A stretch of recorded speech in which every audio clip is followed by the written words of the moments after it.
மத்தேயு எழுதின சுவிசேஷம் அதிகாரம் 1. ஆபிரகாமின் குமாரனாகிய தாவீதின் குமாரனான இயேசு கிறிஸ்துவனுடைய வம்ச வரலாறு.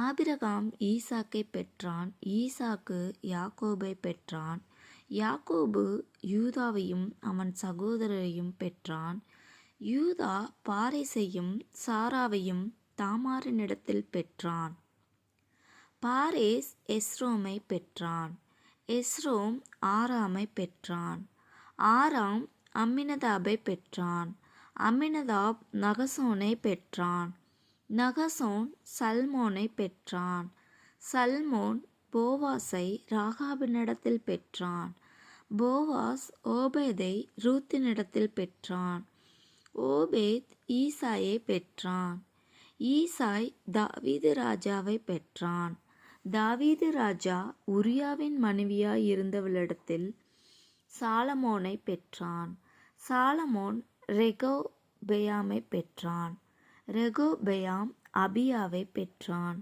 அபியா ஆசாவை பெற்றான், ஆசா யோசபாத்தை பெற்றான், யோசபாத் யோராமை பெற்றான், யோராம் உசியாவை பெற்றான், உசியா யோதாமை பெற்றான், யோதாம் ஆகாஸை பெற்றான், ஆகாஸ் எசேக்கியாவை பெற்றான், எசேக்கியா மனாசேயை பெற்றான், மனாசே ஆமோனை பெற்றான், ஆமோன் யோசியாவை பெற்றான்.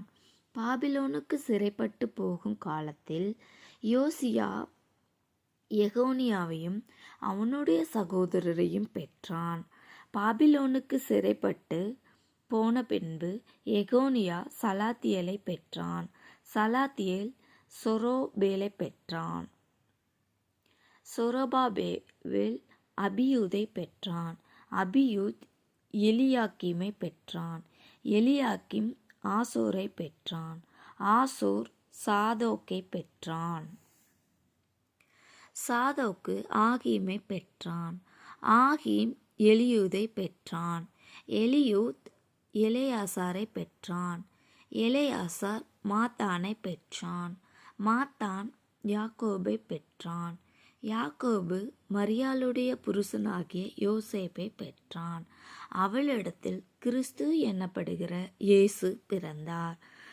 இவ்விதமாய் உண்டான தலைமுறைகளெல்லாம் ஆபிரகாம் முதல் தாவீது வரைக்கும் 14 தலைமுறைகளும், தாவீது முதல் பாபிலோனுக்கு சிறைப்பட்டு போன காலம் வரைக்கும் 14 தலைமுறைகளும், பாபிலோனுக்கு சிறைப்பட்டு போன காலம் முதல் கிறிஸ்து வரைக்கும் 14 தலைமுறைகளும் ஆம்.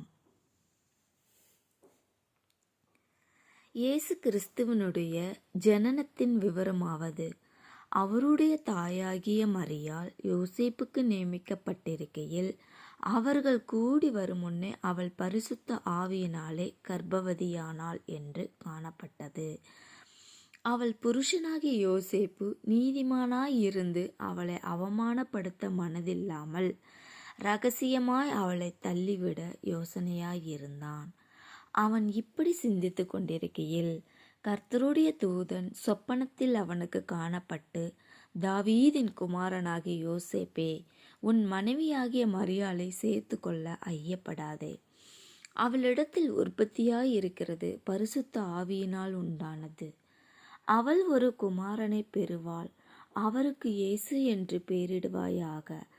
ஏனெனில் அவர் தமது ஜனங்களின் பாவங்களை நீக்கி அவர்களை இரட்சிப்பார் என்றான்.